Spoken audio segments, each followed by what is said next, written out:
السلام عليكم ورحمة الله وبركاته. إن الحمد لله والصلاة والسلام عليك يا رسول الله وعلى آله وصحبه وبارك وسلم. أما بعد فأعوذ بالله من الشيطان الرجيم. بسم الله الرحمن الرحيم. ما كان محمد أبا أحد من رجالكم ولكن رسول الله وخاتم النبيين وكان الله بكل شيء عليما. إن الله وملائكته يصلون على النبي يا أيها الذين آمنوا صلوا عليه وسلموا تسليما. اللهم صل على سيدنا مولانا محمد وعلى آل سيدنا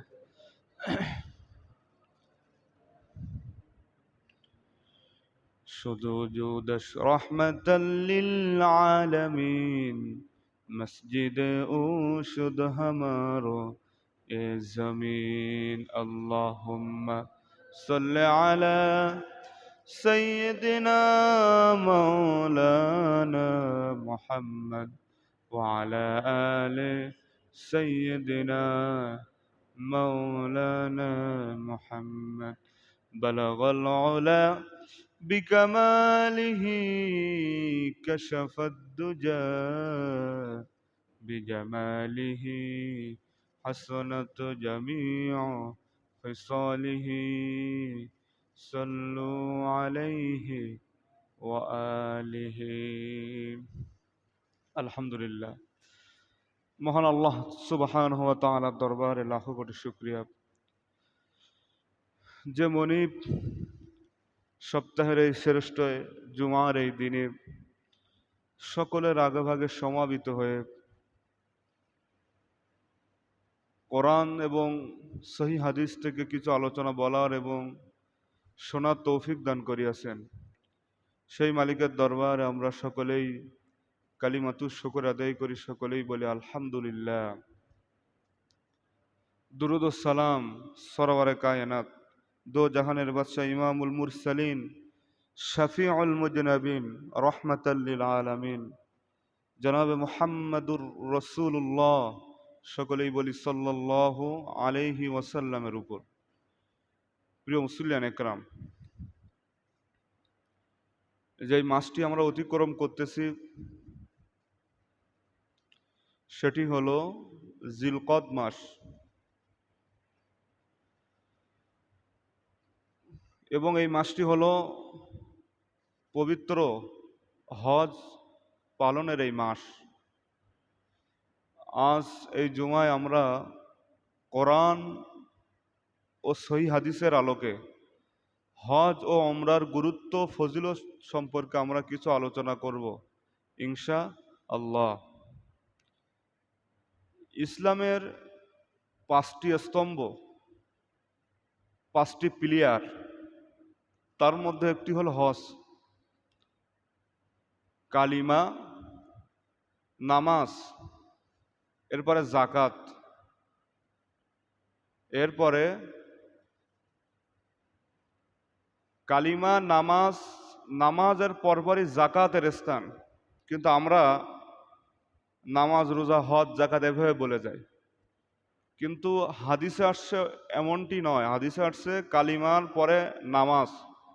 একজন মানুষ কালিমা গ্রহণ করেছে, এর মাগরিবের আগে করেছে, জোহরের আগে ইসলাম গ্রহণ করেছে, তার সর্বপ্রথম যে দায়িত্ব সেটি হলো নামাজ। আর কোরআনে নামাজ যেখানে আসছে, আকিমুস সালাহ ওয়া আতুজ যাকাহ, নামাজের পরপরই জাকাতের কথা আসছে। এজন্য কালিমা, নামাজ, তারপর জাকাত, তারপরে রোজা, এরপরে স্থানটি হলো হজ। সম্মানিত মুসলিয়ান একরাম, হজ এমন একটি ইবাদত, যে ইবাদতে আর্থিক এবং দৈহিক দুইটা প্রয়োজন হয়। আপনার আমার আর্থিক অর্থ রয়েছে, দৈহিক শক্তি নেই, তাহলে আমরা এই যে কঙ্কর নিক্ষেপ, সাফা মারোয়া, এগুলো দৈহিক শক্তিরও প্রয়োজন। এই শক্তি আপনাকে আমাকে থাকাকালীন হজ করতে হইবে। আর্থিক এবং দৈহিক দুইটা প্রয়োজন। এরপরে আপনার প্রত্যেক মুসলমানের উপরে যাদের প্রয়োজনীয় খরচ করার পরে বাইতুল্লাহ যাওয়ার খরচ যদি থাকে, তাহলে হজ করা জীবনে একবার করা ফরজ। জীবনে একবার হজ করা ফরজ, ওমরা না। ফরজ তো ফরজ হজ একটা আছে, আর একটা ওমরা, যেটাকে সুন্নাহ নফল বলে গণ্য করা হয়েছে। ফরজ হজ যেটা, সেটা এই মাসেই, জিলকদ জিলহজ মাসেই যেটা পালিত হয়। সম্মানিত মুসলিম একরাম, হাদিসে আসছে আল্লাহ নবীর একজন সাহাবী হযরত আবু হুরায়রা রাদিয়াল্লাহু তাআলা আনহু, তিনি বর্ণনা করেন রাসূল করিম সাল্লাল্লাহু আলাইহি ওয়াসাল্লাম একবার বক্তব্য দিচ্ছেন, ভাষণ দিচ্ছেন। নবীজি বলতেছেন, হে মানব সকল, আল্লাহ তাআলা তোমাদের উপরে হজকে ফরজ করেছেন, সুতরাং তোমরা হজ আদায় করো। একজন বললেন, ইয়া রাসূলুল্লাহ, সকলেই বলি সাল্লাল্লাহু আলাইহি ওয়াসাল্লাম, ওগো আল্লাহর নবী, প্রত্যেক বছর কি আমাদের উপরে হজ করা ফরজ? নবীজি চুপ থাকলেন। আবার ওই ব্যক্তি দ্বিতীয় প্রশ্ন করলেন, নবীজি আবারও চুপ থাকলেন। এভাবে তিনবার প্রশ্ন করলেন। এরপরে নবী করিম সাল্লাল্লাহু আলাইহি সাল্লাম বললেন, আমি যদি ওই লোকের কথার জবাবে হ্যাঁ বলে দিতাম, তাহলে আমার উম্মতের প্রত্যেক বছর হজ করা কি হয়ে যেত? বলেন, ফরজ হয়ে যাইত। আর যেটা আমার উম্মতের জন্য সহজ হতো না, কঠিন হয়ে যাইত। সহিহ মুসলিমের হাদিস। এজন্য এখান থেকে একটা বোঝা গেল যে নবীজি যেটা হ্যাঁ বলবে সেটাই শরিয়াত হয়ে যাইবে, সেটাই ইসলাম হয়ে যাইত। সম্মানিত মুসলিম একরাম, যেহেতু জীবনে একবার হজ করা ফরজ, আমরা যেটা ধারণা করি জীবনে একবার হজ করা ফরজ, তাহলে মৃত্যুর আগে আমরা এই ফরজ কাজটি সম্পাদন করব, এরকম একটা ধারণা আমাদের। কিন্তু হজ্জের বিধিবিধান এবং মৌলিক তাৎপর্য, যথার্থ বিধান হলো এই, যে আপনার আমার হজে যাওয়ার যদি সামর্থ্য হয়, সেটা আমরা কি করব? সঙ্গে সঙ্গে আদায় করে নিব। আর বিনা ওজরে দেরি করলে সেটা গুনাহের খাতায় শামিল হয়ে যাইবে। আল্লাহ তাআলা ও তার রসুল সাল্লাল্লাহু আলাইহি সাল্লাম ফরজ হজ আদায়ের ক্ষেত্রে এমন হুকুম করেছেন, যদি কেউ হজকে অস্বীকার করে এবং অবহেলা করে, সে আল্লাহ তাআলার জিম্মা থেকে মুক্ত হয়ে যায়। আল্লাহর জিম্মাদারি ওই বান্দার উপরে থাকে না। ও হতভাগাদের অন্তর্ভুক্ত হয়ে যায়। আল্লাহ তাআলা কোরআনে ইরশাদ করেন, কোরআনুল কারীমের সূরাতুল আলে ইমরান, কোরআনুল কারীমের ৩ নম্বর সূরা, সূরাতু আলে ইমরানের ৯৭ নম্বর আয়াতে আল্লাহ তাআলা বলেন, ওয়ালিল্লাহি আলান নাসি হিজ্জুল বাইতি মান ইসতাতা ইলাইহি সাবিলা ওয়া মান কাফারা ফাইন্নাল্লাহা গনিয়্যুন আনিল আলামিন।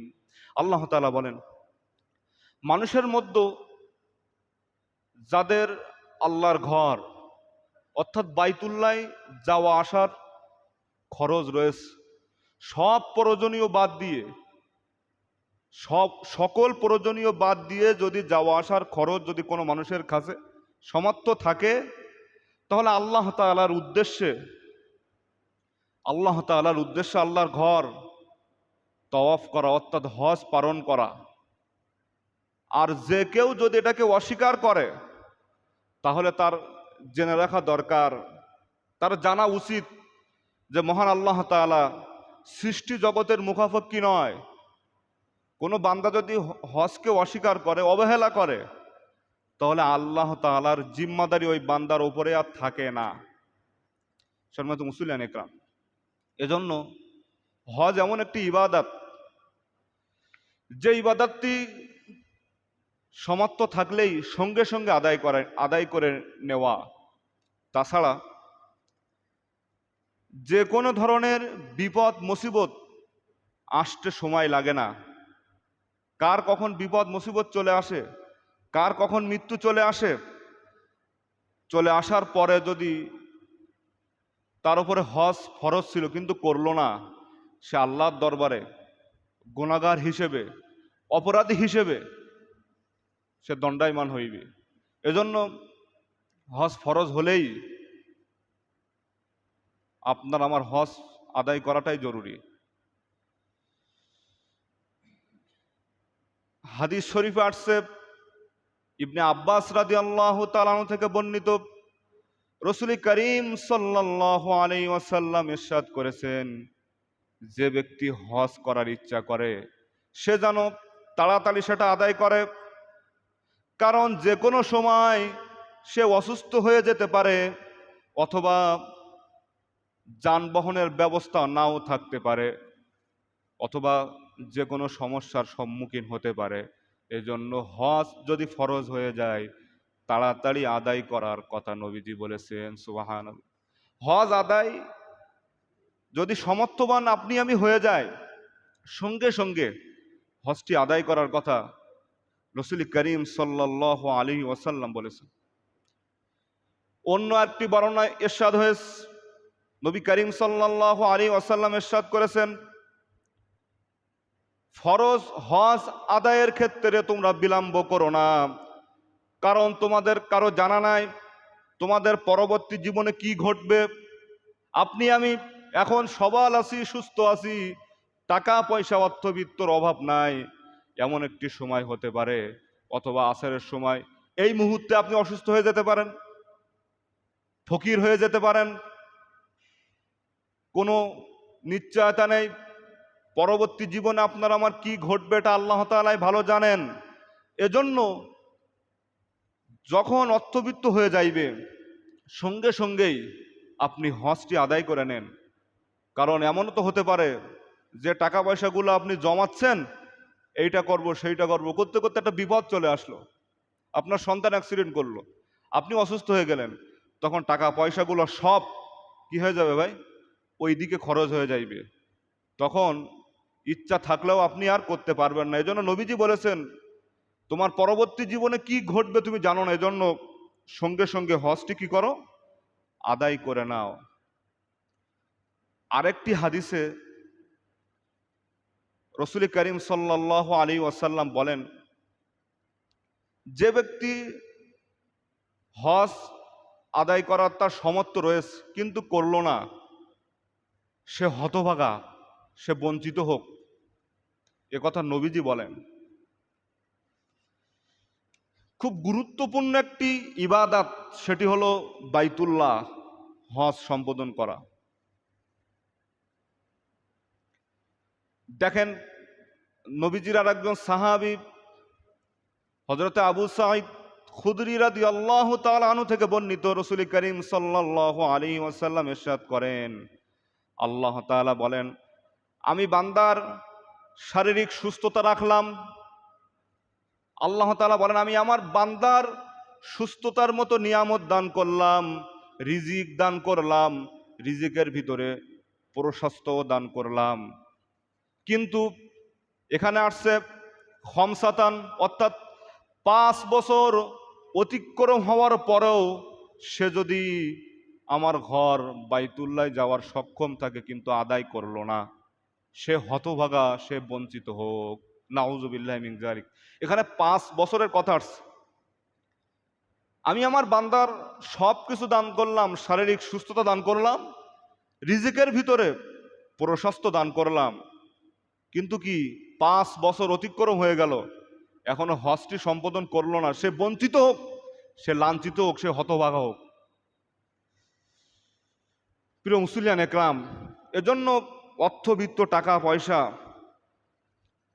এখনকার সমাজে ম্যাক্সিমাম মানুষের 2, 5, 6, 7 লাখ টাকা এমনিই থাকে।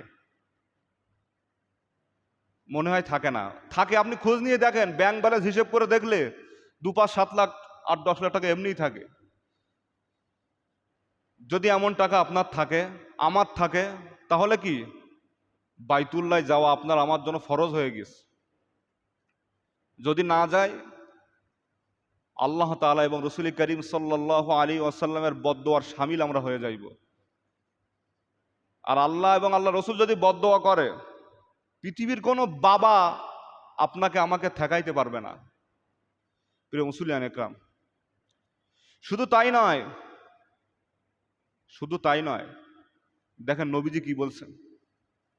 একটি সময় বাইতুল্লাহকে উঠিয়ে নেওয়ার আশঙ্কা নবীজি করেছিলেন। এজন্য রাসূল করিম সাল্লাল্লাহু আলাইহি ওয়াসাল্লাম উম্মতদেরকে বললেন, হে আমার উম্মত, তোমরা তাড়াতাড়ি হজটা সম্পাদন করো। ইবনে ওমর ইবনুল খাত্তাব রাদিয়াল্লাহু তাআলা আনহু রাসূল করিম সাল্লাল্লাহু আলাইহি ওয়াসাল্লাম থেকে বর্ণনা করেন, তোমরা হজ ও উমরার মাধ্যমে কাবা ঘর যেটা রয়েছে, ওই আল্লাহর ঘরের থেকে তোমরা উপকার গ্রহণ করো। কারণ হলো, ইতিপূর্বে ওই কাবা ঘরকে 2 বার বিধ্বস্ত হয়ে গিয়েছিল। তৃতীয়বার যদি বিধ্বস্ত হয়ে যায়, তৃতীয়বারের পরে আল্লাহ তাআলা ওই কাবা ঘরকে জমিন থেকে উঠায় নিবেন, আর ইচ্ছা থাকলেও সুযোগ হবে না। এই হাদিসে আসছে 2 বার কাবা ঘর একবারে মুছে গিয়েছিল, আর তৃতীয়বার যদি মুছে যায়, তারপর আল্লাহ তাআলা কাবা ঘরকে জমিন থেকে কি করে নিবেন? উঠায় নিবেন। তখন ইচ্ছা থাকলেও আর হজ করার সুযোগ থাকলেও পারবেন না, কাবা ঘরই তো নেই, কোথায় আপনি আমি তওয়াফে যাইব। হাদিসে আসছে সহিহ ইবনে হিব্বানে, হজ করার শক্তি সামর্থ্য, অর্থবিত্ত যদি থাকে, তাহলে আমরা কি করব ভাই? হজ করব, ওমরা করব। ওমরা তো নফল সুন্নাহ হিসাবে, কিন্তু হজটা ফরজ। সম্মানিত মুসলিয়ান একরাম, যে ব্যক্তি হজ করে না, তার সম্পর্কে কঠোর হুঙ্কার প্রদান করা হয়েছে। ওমর ইবনুল খাত্তাব রাদিয়াল্লাহু তাআলা আনহু বলেন, মান আতাকাল হজ্জি ফালাম ইয়াহাজ্জু ফাসাউ আলাইহি মাতা ইয়াহুদিয়া আও নাসারিয়া। ওমর ইবনুল খাত্তাব রসুলের একদম জলাল সাহাবী, জবরদস্ত একজন সাহাবী ওমর ইবনুল খাত্তাব, খলিফাদের ভিতরে একজন। তিনি বলেন, যে ব্যক্তি হজ করার সামর্থ্য রাখে কিন্তু হজটা সম্পাদন করে না, সে ইহুদি হয়ে মরুক, নাসারা হয়ে মরুক, আল্লাহ তাআলার কোনো যায় আসে না। নাউযুবিল্লাহি মিন যালিক। হজ করার সামর্থ্য আছে, কিন্তু কি করলো? ও করলো না। সে ইহুদি হয়ে মরুক, নাসারা হয়ে মরুক, আল্লাহ তাআলার কোনো যায় আসে না। এ কথা মনে আমি বানালাম, আমার কথা না, তাফসীর ইবনে কাসিরের ভিতরে আসছে। সম্মানিত মুসলিয়ান একরাম, তিনি আরো বলেন, ওমর ইবনুল খাত্তাব রাদিয়াল্লাহু তাআলা আনহু, আমার মন চায় আমি কিছু লোক নিয়োগ করি এবং বিভিন্ন জায়গায় পাঠায়া দেই এবং খোঁজ নেওয়ার জন্য বলি, যাদের সামর্থ্য আছে তারা কেন হজ করতেছে না, তাদেরকে ধরে ধরে শাস্তির আওতায় নিয়ে আসি, তাদেরকে কি করি, ধরে ধরে কি করি, শাস্তির আওতায় নিয়ে আসি। আমার মনের একটা ইচ্ছা হয়, ওমর ইবনুল খাত্তাব রাদিয়াল্লাহু তাআলা তিনি বলেন, যারা হজ করার সামর্থ্য আছে তারপরেও করলো না, সে মুসলমানই না। এটা ওমর ইবনুল খাত্তাব বলেন, আমার কথা নয়। যারা হজ ও ওমরা না করে সন্ন্যাসী হওয়ার চেষ্টা করে, ইসলাম কখনো এটাকে সমর্থন করে না, ইসলাম কখনো এটাকে অনুমোদন দেয় না। ইবনে আব্বাস রাদিয়াল্লাহু তাআলা আনহু থেকে বর্ণিত, নবী করিম সাল্লাল্লাহু আলাইহি ওয়াসাল্লাম ইরশাদ করেন, লা লা সররুরাতান ফিল ইসলাম, ইসলামের কোনো বৈরাগ্য নেই। অন্য বর্ণনা রয়েছে হজের ক্ষেত্রে কোনো বৈরাগ্য নেই। এখন এই বৈরাগ্যটা কি? প্রিয় মুসলিয়ান একরাম, এই বৈরাগ্য এর ব্যাখ্যাটি শোনেন। এই বৈরাগ্যটা কিসে বলে? ইকরিমা রহিমাহুল্লাহ কে জিজ্ঞাসা করা হলো, সারুরি কি? সারুরি আর বৈরাগ্য একই। তিনি বলেন, যে ব্যক্তি হজ ও ওমরার কিছুই করে না এবং কুরবানিও করে না, সে হলো সারুরি, অর্থাৎ বৈরাগ্য। সুফিয়ান ইবনে উমাইয়া রহিমাহুল্লাহ বলেন, জাহিলি যুগে যখন কোনো ব্যক্তি হজ করতো না, তখন তারা বলতো সে হলো সারুরি, অর্থাৎ বৈরাগী। আল্লাহ নবী সাল্লাল্লাহু আলাইহি সাল্লাম বলেন, ইসলামে বৈরাগী বলতে কিছুই নেই। অর্থাৎ এখানে বোঝা যায় যে হজ করার সামর্থ্য থাকার সত্ত্বেও করে না, সে ইসলামের গণ্ডির মধ্যেই নেই, এমনি সে ফাউল। কিছু কিছু বল রয়েছে যেগুলো ফাউল হিসেবে ধরা হয়, মানে ও বলই না। সম্মানিত মুসলিয়ান একরাম, হজ এত গুরুত্বপূর্ণ বিষয়। ইসলামের স্তম্ভের মধ্যে একটি স্তম্ভ হলো হজ। ইসলামকে 5টি পিলারের উপরে কি করা হয়েছে? যেমন বিল্ডিংটা, যেমন এই মসজিদটা, এই দুইটা মূল খুঁটি, এই দুইটা, এর উপরেই কিন্তু এই সেম খুঁটি কিন্তু দ্বিতীয় তলায়ও রয়েছে। এই সেম খুঁটি এই মসজিদের ছাদে যারা উঠছে তারাও দেখেছেন, সেম খুঁটির কিন্তু মানে উঠতে উঠতে ওই 3 নম্বর ছাদের উপরেও আছে, ওখান থেকেও আপনি আর একতলা দিতে পারবেন। মূল খুঁটি দুইটা। ঠিক ইসলামের 5টি স্তম্ভ, সেটা হলো একটু আগে বললাম কালিমা, নামাজ, তারপর জাকাত, রোজা, হজ, এভাবে 5টি স্তম্ভ রয়েছে। এই জন্য হজ এত গুরুত্বপূর্ণ বিষয়। সম্মানিত মুসলিয়ান একরাম, যারা হজের সফরের সৌভাগ্য লাভ করেন তারা হলেন আল্লাহর মেহমান। তারা কোনো মানুষের মেহমান না। আল্লাহ তাআলার ঘরে যারা যান তারা হলো কি? আল্লাহ তাআলার মেহমান। আল্লাহর মহাব্বত, আল্লাহ তাআলাকে যে ভালোবাসবেন, এর একটি যারা অর্থবিত্ত রয়েছে, একটা নমুনার বহির প্রকাশ, সেটি হলো আল্লাহ তাআলার ঘর তওয়াফ করা, সেখানে যাওয়া। কোরআন এবং হাদিসে সম্পর্কে নাজিল হয়েছে। আল্লাহ তাআলা কোরআনুল কারীমের 2 নম্বর সূরা সূরাতুল বাকারার 197 নম্বর আয়াতে বলেন, আল হাজ্জু আশহুরুম মা'লুমাত, আল হাজ্জু আশহুরুম মা'লুমাতিন ফামান ফারাদা ফীহিন্নাল হাজ্জ ফালা রাফাসা ওয়ালা ফুসুকা ওয়ালা জিদালা ফিল হাজ্জ ওয়ামা তাফআলু মিন খায়রিন ইয়া'লামুহুমুল্লাহ। আল্লাহ তাআলা বলেন, হজ হলো নির্দিষ্ট কয়েকটি মাস, হজের নির্দিষ্ট কয়েকটি মাস আছে।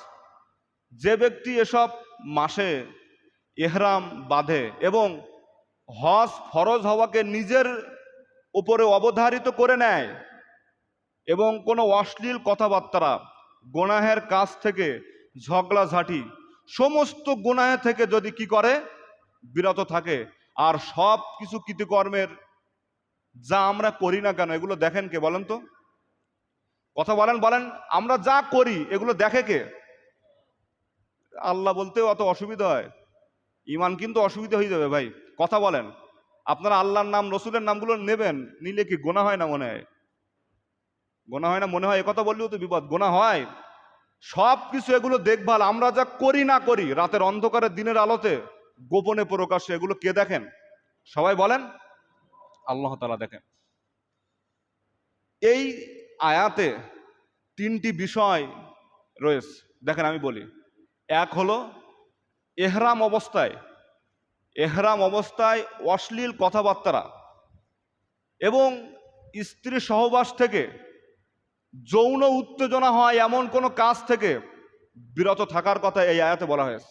দ্বিতীয় নম্বরে কোনো ধরনের গোনা লিপ্ত হওয়া, এরপরে এগুলো কিন্তু এহরাম বাঁধা পরে এগুলো কিন্তু করা যায় না।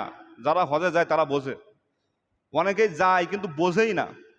এহরাম অবস্থায় বিশেষ কোনো গোনা করা যায় না। দেখেন আমি গোনার কথাগুলো বলছি।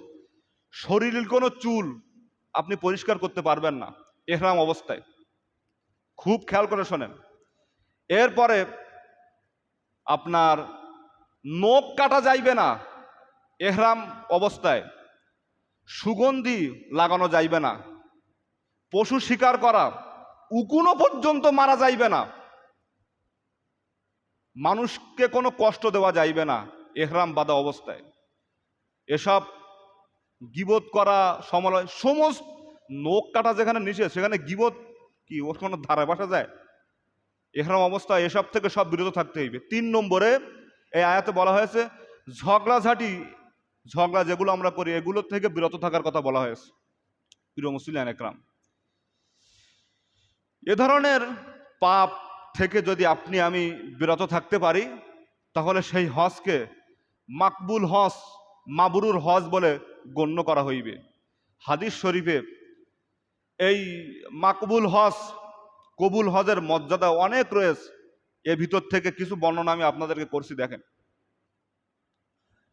হজ যদি আমরা এরকম হজ করতে পারি, সমস্ত গুনাহ থেকে ফারেক হয়ে এমন যদি হজ আমরা করতে পারি এবং হজ থেকে আসার পরে যদি একবারে এই নিয়ত করে আসি যেগুলো করেছি আর করব না, তাহলে এই হজ এর ফজিলত কি দেখেন। এই হজ যারা করবে তাদের পূর্ববর্তীর জীবনের গুনাহগুলো আল্লাহ তাআলা মাফ করে দিবেন। হযরতে আবু হুরায়রা রাদিয়াল্লাহু তাআলা আনহু থেকে বর্ণিত, আপনার আমার নবী মুহাম্মদুর রাসূলুল্লাহ, সকলেই বলেন সাল্লাল্লাহু আলাইহি ওয়াসাল্লাম, তিনি বলেন, সুনানে তিরমিজির মধ্যে হাদিসটি আসছে, মান হাজ্জাম ফালাম ইয়ারফুস ওয়ালাম ইয়াফসুক গুফিরা লাহু মা তাকদ্দামা মিন যামবি। নবীজি বলেন, যে ব্যক্তি হজ করার পরে কোনো অশ্লীলতা, খারাপ কাজ, অন্যায় কাজ থেকে বিরত থাকে, আল্লাহ তাআলা ওই হাজী সাহেবের তামাম জীবনের পিছনের গুনাহগুলো মাফ করে দেন। সুবহানাল্লাহ। হজ করলেই গুনাহ মাফ হয় এমনটি নয়, সমস্ত গুনাহ থেকে ফারাক হতে হইবে এবং আসার পরে হাজী সেজে গুনাহ করার চিন্তা ভাবনা করলে হইবে না। এই নিয়ত যদি আপনি আমি করতে পারি তাহলে কি হবে বলেন? আল্লাহ তাআলা আমাদের তামাম জীবনের পিছনের গুনাহগুলো মাফ করে দিবেন। শুধু তাই নয়, অন্য আরেকটি বর্ণনায় আসছে, এটাও বর্ণনা করেন রাসূল করিম সাল্লাল্লাহু আলাইহি ওয়াসাল্লামের সাহাবী আবু হুরায়রা। তিনি বলেন, মান হাজ্জা লিল্লাহ ফালাম ইয়ারফুস ওয়ালাম ইয়াফসুক রাজা কা ইয়াউমিন ওয়ালাদাতহু উম্মুহু। নবীজি বলেন, রাসূল করিম সাল্লাল্লাহু আলাইহি ওয়াসাল্লাম বলেন, যে ব্যক্তি হজে চলে যায়, যাওয়ার পরে একমাত্র আল্লাহ রসুলের জন্য, আল্লাহর জন্য যারা হজ করে সমস্ত খারাপ কাজ থেকে বিরত থাকে এবং এই নিয়ত করে হজ থেকে ফেরার পরে আর কোনো খারাপ কাজে তিনি জড়িত হইবেন না, নবীজি বলেন ওই ব্যক্তি এমন পবিত্র হয়ে যায়, সন্তান জন্ম নিলে যেমন পুত পবিত্র থাকে, তার জীবনে কোনো গুনাহ থাকে না।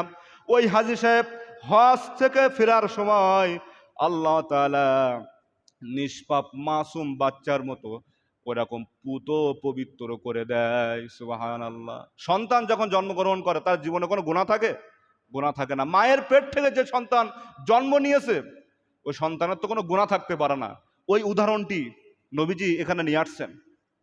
যে ব্যক্তি এইভাবে হজ করে, সে পুত পবিত্র হয়ে যায় নিষ্পাপ শিশুর মতো, সন্তানের মতো। সম্মানিত মুসল্লিয়ান একরাম, অন্য আরেকটি বর্ণনা রয়েছে, এই হাদিসটি বর্ণনা করেন আতা ইবনে ইয়াসার রহিমাহুল্লাহ। তিনি বলেন, নবীজি বলেন, হজ করার পরে সমস্ত কাজ থেকে তো বিরত থাকবেই, এবং এই যে মাংসালিম আল মুসলিমুন আমিল লিসানিহি ওয়াদি, এই হাদিসটি অনেকেই আমরা ছোটবেলায় পড়ছি, এই হাদিস সেখানে নিয়ে আসছেন। ওই হাজী সাহেবের হাত এবং মুখ পা দ্বারা অন্য কোনো মুসলমান যদি নিরাপদে থাকে, কোনো আমার হাত পা মুখ দ্বারা যদি আমি অন্য কোনো মুসলমান কি কষ্ট না পায়, যদি এমন আমি হতে পারি, যদি এমন হাজী সাহেব হতে পারে, তাহলে আল্লাহ তাআলা তার জীবনেরও তামাম জীবনের গুনাহগুলো কি করবেন, মাফ করে দিবেন। তাফসীর ইবনে কাসিরের ভিতরে আছে। এরপরে দেখেন, আমর ইবনুল আস রাদিয়াল্লাহু তাআলা আনহু লম্বা একটি হাদিস নিয়ে আসছেন। নবী করিম সাল্লাল্লাহু আলাইহি ওয়াসাল্লাম বর্ণনা করেন, নবী সাল্লাল্লাহু আলাইহি ওয়াসাল্লাম এই সাহাবীকে বলছেন, হে আমর, তুমি কি জানো যে ইসলাম গ্রহণ করলো আল্লাহ তাআলা তার যাবতীয় পিছনের গুনাহগুলো মাফ করে দেয়, আর যে ব্যক্তি হিজরত করলো তার পূর্ববর্তীর গুনাহগুলো আল্লাহ তাআলা মিটায়া দেয়, আর যে ব্যক্তি হজ করলো ঠিক তদ্রূপভাবে ইসলাম গ্রহণ করলে যেমন করে তার পিছনের গুনাহ আল্লাহ মাফ করে দেয়, যে ব্যক্তি হজ করলো, কবুল হজ করলো, হজ্জে মাবরুর করলো, ঠিক তেমনি ভাবে তার জীবনের গুনাহগুলো আল্লাহ তাআলা পুত পবিত্র করে দেয়। সুবহানাল্লাহ। এমন হজ, এমন উমরা যদি আপনি আমি করতে পারি, আল্লাহ তাআলা আমাদের জীবনের গুনাহগুলো কি করে দিবেন বলেন, মাফ করে দিবেন। এটা হলো এক নম্বর ফজিলত। দ্বিতীয় নম্বর হলো হজ্জে মাবরুর কারে বলে। আমি তো এর আগে একটু আগে বলছি হজ্জে মাবরুর এবং কবুল হজ কারে বলে। ওই যে একটা আয়াত বললাম না, ওই আয়াতের তিনটা ব্যাখ্যা বললাম, যে এই কাজ থেকে যদি বিরত থাকতে পারি, তার ভিতরে কি নখ কাটার কথাও বললাম আমি, চুল, শরীরের অবঞ্চিত লোম পরিষ্কার করাও যায় না, মানে কি যখন আপনি ইহরাম বাঁধবো, এমন হজ যদি করতে পারি, এটাকে মাবরুর হজ বলে। এই মাবরুর হজের প্রতিদান হলো কি দেখেন, নবীজির সাহাবী আবু হুরায়রা তিনি বর্ণনা করেন, রাসূল করিম সাল্লাল্লাহু আলাইহি ওয়াসাল্লাম ইরশাদ করেন, আল উমরাতু ইলাল উমরা, উমরার পরে উমরা করো, কাফফারাতুল লিমা বাইনাহুমা ওয়াল হজ্জির মাবরুরা লাইসা লাহু জাযাউল জান্নাহ। নবীজি বলেন, তোমরা এক উমরা থেকে আর এক উমরা করো, উমরার পরে উমরা করো, তার মানে হলো একবার আপনি উমরা করলেন, দ্বিতীয়বার আবার উমরা করলেন, এই মধ্যবর্তী যে সময়টা চলে গেল, যত গুনাহ হয়েছে আল্লাহ তাআলা দ্বিতীয়বার উমরা করার কারণে আপনার গুনাহগুলো মাফ করে দিবেন। সুবহানাল্লাহ। এরপরে যদি আপনি আমি এই হজ্জে মাবরুর করতে পারি, কবুল হজ যেটাকে বলে, সেটা যদি আপনি আমি সঠিকভাবে আদায় করতে পারি, সঠিকভাবে যদি হজ্জের কাজগুলো আদায় করতে পারি, নবী সাল্লাল্লাহু আলাইহি ওয়াসাল্লাম বলেন, এই ব্যক্তির প্রতিদান আল্লাহর জান্নাত ছাড়া আর কিছুই হতে পারে না। সুবহানাল্লাহ। লাইসা লাহু জাযাউল জান্নাহ, জাযা মানে প্রতিদান, ইলাল জান্নাহ এর প্রতিদান জান্নাত ছাড়া আর কিছুই হতে পারে না। প্রিয় মুসলিয়ান একরাম, হজ্জের আলোচনা চলতেছে, যাদের উপরে হজ ফরজ। আমি এর আগেও বলছি, ওমর ইবনুল খাত্তাব বলেন, সে মুসলমানই নয়, সে ইসলামের গণ্ডির মধ্যেই নেই যার উপরে হজ ফরজ। আমাদের এই দেশে দেখেন, অন্য অন্য দেশের থেকেও আপনি আমি হজে যাইবেন, ব্যাপক খরচ, 8-9 লাখ 7 লাখ এমন খরচ হয়। কেন এই খরচটা এত বাড়ানোর দরকার কি? হজে তো মানুষ গুনাহ করতে যায় না, মক্কা থেকে কেউ চুরি করে এখানে বেচবে। ইসলামী রাষ্ট্র না থাকার কারণে এই অবস্থা সৃষ্টি হয়েছে, ঠিক কিনা বলেন? পাশের দেশ ইন্ডিয়াতে থেকে আপনি হজে যান, ওখান থেকে খরচ কম, কিন্তু আমাদের দেশে এমন একটি অবস্থা, আপনি ভাই বুঝতে পারতেছেন না। সঠিক যদি তাফসিরগুলো আপনারা শোনেন, বিভিন্ন হক্কানি ওলামা ইকরামের তাফসিরগুলো শুনলেই তো মনে হইবে যে রাজনীতির কথা, কিন্তু রাজনীতির কথা নয়, রাজনীতির কথাও কোরআনে আসছে। শুনলে বোঝা যাইবে যে আমরা কিভাবে বসবাস করতেছি। একটি গুরুত্বপূর্ণ ইবাদত হজে যাইব, সেটাও এমন একটি কঠিন করা হয়েছে সাধারণ মানুষ, আমাদের মতো সাধারণ মানুষ যাতে সক্ষম নয়, বিপদ মুসিবত চলে আসবে। দেখেন, আব্দুল্লাহ ইবনে মাসউদ রাদিয়াল্লাহু তাআলা আনহু হতে বর্ণিত, রাসূল করিম সাল্লাল্লাহু আলাইহি ওয়াসাল্লাম ইরশাদ করেন, তাবিউ বাইনাল হজ্জি ওয়াল উমরা ফাইন্নাহুমা ইয়ানফিয়ানিল ফাকরা ওয়াজ যুনুব। তিনি বলেন, রাসূল করিম সাল্লাল্লাহু আলাইহি ওয়াসাল্লাম বলেন, তোমরা হজ ও উমরা একত্রিত পালন করো। হজ এবং উমরা একত্রিত যদি পালন করতে পারো, আল্লাহ তাআলা তোমাদের গুনাহগুলো এমন করে মাফ করে দিবেন, এমন করে ধুয়ে মুছে পরিষ্কার করে দিবেন। কামার যখন জংকৃত লোহাগুলা, কামার যখন আগুনের ভিতরে দিয়ে জংগুলা উঠায়া দেয়, স্বর্ণকার যেমন স্বর্ণের দোকানে যদি একটা স্বর্ণ নিয়ে যান, ময়লা আবর্জনা স্বর্ণ সে যেভাবে পরিষ্কার পরিচ্ছন্ন করে দেয়, আল্লাহ তাআলা ওই ব্যক্তির তামাম জীবনের গুনাহগুলো এইভাবে পবিত্র করে দেয়। সুবহানাল্লাহ। যদি আমরা এইভাবে হজ করতে পারি, প্রিয় মুসলিয়ান একরাম, বাইতুল্লাহ যাওয়ার ফরজ হজ যদি আদায় করার ক্ষমতা না থাকে, আপনি আমি উমরা করি, কারণ উমরা করলেও আল্লাহ তাআলা গুনাহগুলো কি করে দেয়? মাফ করে দেয়। উমরার পরে উমরা করলে আল্লাহ তাআলা এক উমরা থেকে আর এক উমরায় যে গুনাহগুলো আমাদের হয়, এই গুনাহগুলো কি করে দেয়? ধুয়ে মুছে পরিষ্কার করে দেয়। সুবহানাল্লাহ।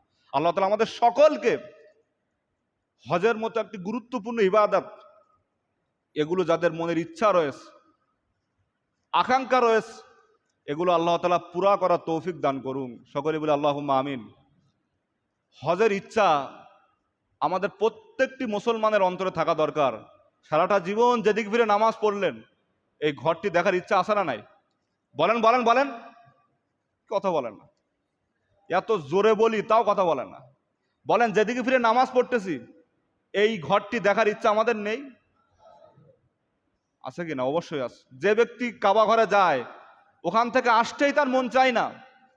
এজন্য আপনি উমরা করুন। 1,20,000 টাকা হয়তো লাগে, আগে আরো কম ছিল, 70-80, এখন তো আরো বেশি। এজন্য আমরা উমরা চলে যাই, উমরার পরে উমরা করি। যদি এগুলো করতে পারি, আল্লাহ তাআলা এই ওসিলা হলেও কবর জগৎ হাসরের ময়দান আমাদেরকে মাফ করে দিতে পারেন। পারেন কিনা বলেন? এমন তো হাদিসও রয়েছে। যদি উমরা করতে পারি সঠিকভাবে, মায়ের গর্ভ থেকে যেভাবে সন্তান ভূমিষ্ঠ হয় নিষ্পাপ হয়ে, এমন করে দেবে আল্লাহ তাআলা আমাদেরকে। সুবহানাল্লাহ। আল্লাহ তাআলা আমাদের সকলকে ফরজ হজ যদি আদায় না করতে পারি, আপাতত উমরা করে যেন দুনিয়া থেকে যেতে পারি, সেই তৌফিক দান করুন। সকলেই বলে আল্লাহুম্মা আমিন।